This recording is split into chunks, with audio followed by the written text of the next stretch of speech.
Hello everyone, welcome to Gita's Power. Today let us know the 64th verse of second chapter in the Bhagavad Gita. Ragadveshaviyuktaistu Vishayanindriyaischaran Atmavaishyarvidheyatma Prasadamadighachati.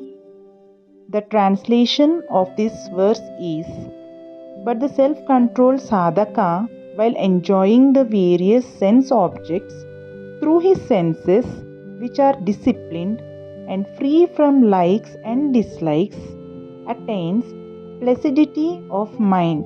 Hare Krishna.